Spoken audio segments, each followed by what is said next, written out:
চলো তোমাদেরকে এই ভিডিওটা দেখাবো না করেই রেখেছিলাম, কিন্তু না দেখিয়ে আর পারলাম না। কারণ যা ঘটনা ঘটছে চারিদিকে, মন মেজাজ খারাপ হয়ে যাচ্ছে।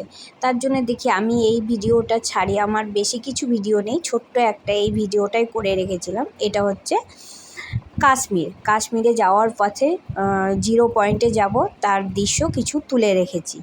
কারণ আমি যখন যাই তখন আমাকে বেশি ভিডিও করতে দেয়নি আমার বর, আর খুব ঠান্ডা ছিল, মোবাইল বের করারও আমার ক্ষমতা ছিল না। আমার দুটো বাচ্চা দুই হাতে ধরেছিলাম, চারিদিকে গাড়ি ঘোড়া আছে।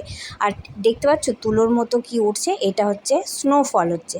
খুব ভালো লেগেছে, খুব সুন্দর জায়গা। কিন্তু সুন্দর জায়গা দেখে মন ভরলে হবে না, মানুষের জীবনটাই তো সব। কি করা যাবে, এতগুলো প্রাণ চলে গেল। মন মেজাজ খারাপ বলেই আমি ভিডিওটা করতে বাধ্য হলাম, কারণ সেদিন তো আমাদেরও হতে পারতো, তাই না? যাই হোক, আমরা ভালোই ফিরে এসেছি। কিন্তু যাদের প্রাণ চলে গেছে তাদের জন্য কথা ভেবে আমার খুব খারাপ লাগছে। দেখো, আমি আমার ফ্যামিলি নিয়েই গেছিলাম, আমার ছেলে, শ্বশুর শাশুড়ি, আমার বর, আমি সবাই দেখো দাঁড়িয়েছি। আর গোটা কাশ্মীর ঘুরে এই একটাই আমি মন্দির দেখেছি, সারা কাশ্মীরে আমি মন্দির দেখতে পাইনি। তার জন্য এই ভিডিওটা করা। প্রণাম করেছিলাম, প্রণাম করার পরে চারিদিকের একটু ভিউগুলো নিলাম। প্রণাম করার পরে দেখো ফল হচ্ছে বলে সুন্দরও লাগছে নিজেকে, আর আটকাতে পারলাম না, গাড়ি থেকে নেমে এই ভিডিওটা আমি করেছিলাম।